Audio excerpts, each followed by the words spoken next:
Arcos 1. I would start at the beginning, but I don't know when that was or how long ago I was banished to this prison.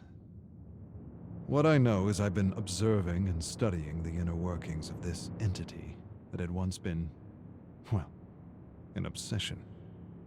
How ironic that I should be sentenced to live out the rest of my days in the very thing I sought to destroy. An obsession turned prison, as all obsessions are, I suppose. Arcos 54. The atmosphere of the realms is dark and grim, to say the least, but also ever-changing. I've already remarked that the atmosphere is misty, even foggy at times, and that this fog feels alive. It seems to contain swirls and streams of memories or imprints of beings from multiple terra worlds.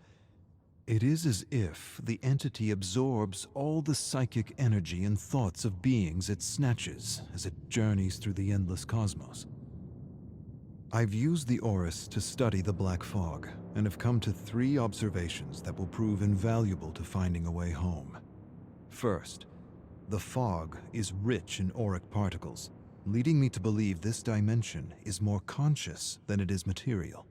Second, I should be able to manifest anything I am able to pull from rifts in the fog, using techniques passed down from my family. Third, the entity is far more ancient than we ever suspected back home, and most of our theories and conjectures were wrong. The rich presence of auric particles and cells suggest it is one of the original ones, an ancient. Arcos 142.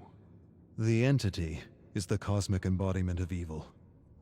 Back home, we witnessed how its very presence turns worlds inside out, how it seems to remove or extinguish any sense of empathy or compassion within communities, how it brings people to the brink of madness and, well, pushes them in.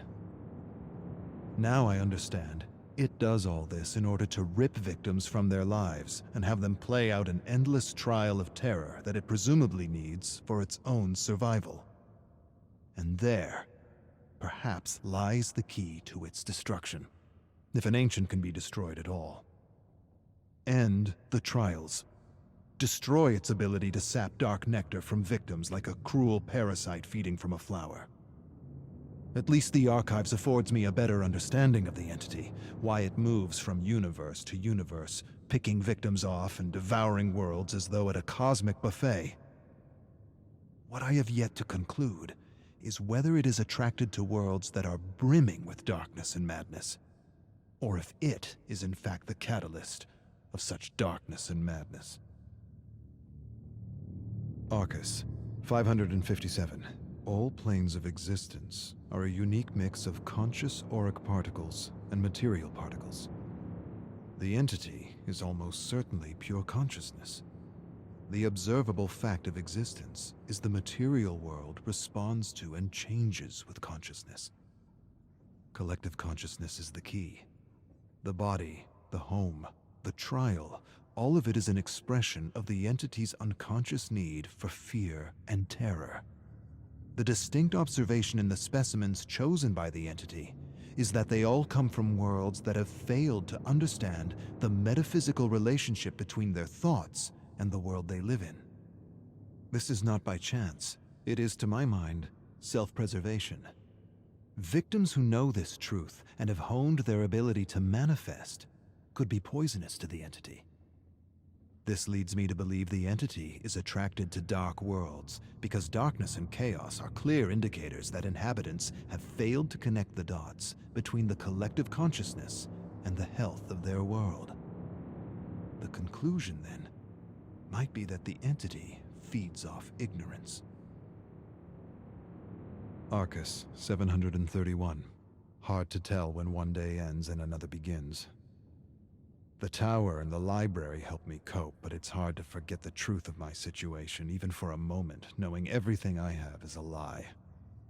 I have access to anything I want, and yet I have nothing. The survivors continue to undergo the trials with the most brutal of killers. I continue to search the fog for the memories of those who found a way to escape. It's sometimes feels like a futile search. But then again, I've got time on my hands. Lots of time.